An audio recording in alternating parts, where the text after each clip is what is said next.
Hello बच्चों, let's see this question. So the question says the weightless string passes through a slit over a pulley.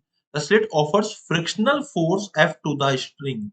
Okay, the string carries two weights having masses m1 and m2, where m2 is greater than m1, and then acceleration of the weights are what?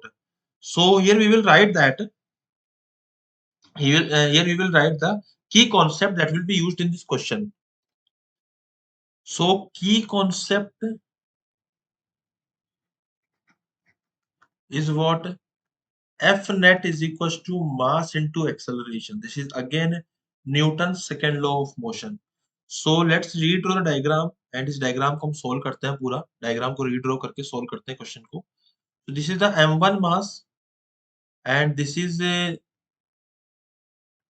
यहाँ से आगे हमारा इस तरीके से हम लोग बनाएंगे इसको and इसको हम लोग लिखेंगे m2 mass. ओके एंड ये हमारी पुली हो जाएगी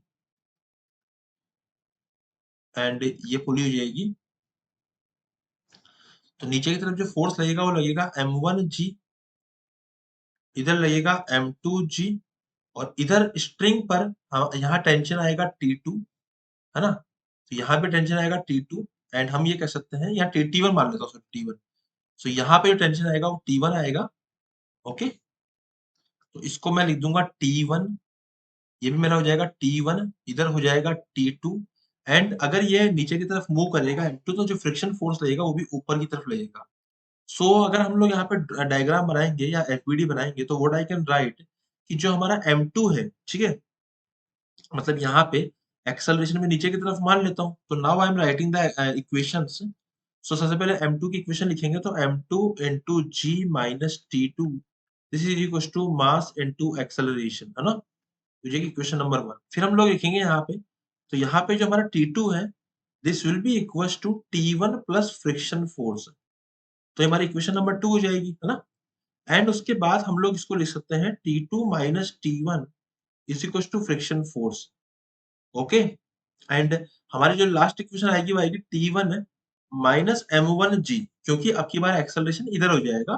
तो T1 minus M1g will be equal to M1 into acceleration A. तो ये हो जाएगी हमारी इक्वेशन नंबर 3. ठीक है, तो इक्वेशन नंबर सेकंड का पार्ट था. तो इस इक्वेशन को एंड इस इक्वेशन को मैं ऐड कर दूंगा. तो M2g minus T2 plus T1 cancel out हो जाएगा. T1 minus T1 plus T1 cancel out हो जाएगा. तो ये हो जाएगा M2g minus M1g is equal to क्या हो जाएगा यहाँ पे, equal to M1 plus M2 into acceleration A plus friction force. तो हमको क्या निकालना है, हमको एक्सेलरेशन निकालना है. तो it will be equal to acceleration will be equal to M2 minus M1 into G minus friction force divided by what M1 plus M2. Okay, M1 plus M2. So it is matching with the option number 1. So option number 1 is my final answer. I hope you understood it well. Best of luck.